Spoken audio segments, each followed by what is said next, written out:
What is that? Yep, that's me.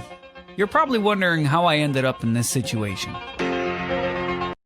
Your boy Johnny Django is back for another DIGAGAMI ALPHA review. Who would've known? Taking a stab at Mortal Shell. And if I'm being honest with you, this is probably the hardest Souls-like game that I've ever played. And this is coming from someone who's played Dark Souls 1 and 3. I didn't even bother with 2 because, well, I'm pretty sure you know why. But anyways, let's get right into this review. When I first got into the game, I was pretty amazed by how good the graphics look. Just walking with your character through water just looks so realistic. The reflections that are bouncing off the water and even the lighting are just great. They did a good job keeping the theme a dark, eerie feel throughout this entire playthrough. Even the level design is pretty good, and I have to admit, it's almost on par with Dark Souls. But the only negative that I have about the level design is that some areas are a little too tight and almost to the point where you can't move if you're fighting an enemy.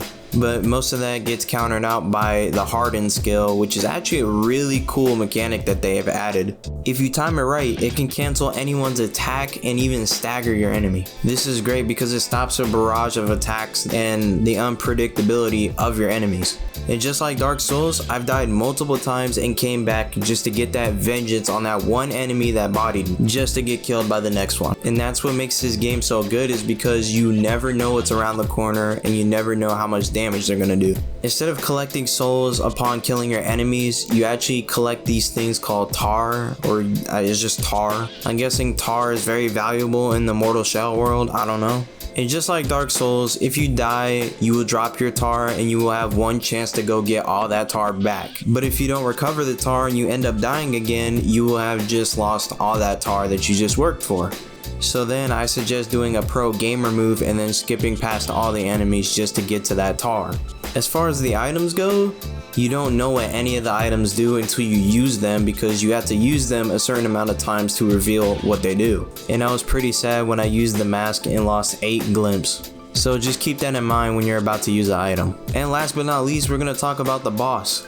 Now, since this is only the PC beta, we are only introduced to one boss, who is really hard at first but then becomes really easy after a while. Once you figure out the attack patterns and the combos, you're good. They didn't make this boss too hard to the point where no one can beat him unless you're a god, which is great. And that pretty much wraps up this video, because there's not much to talk about considering that I'm only in PC beta and limited to certain access. I'm very glad I got to play it and enjoy it, and I will leave a link down in the description below for those who want to give it a shot themselves. Thanks for watching, ladies and gentlemen. And don't forget to check out www.digagami.com, where we bring you daily gaming news, esports coverage, and more. Also, don't forget to follow us on Twitter and Instagram, and that's Johnny Django out.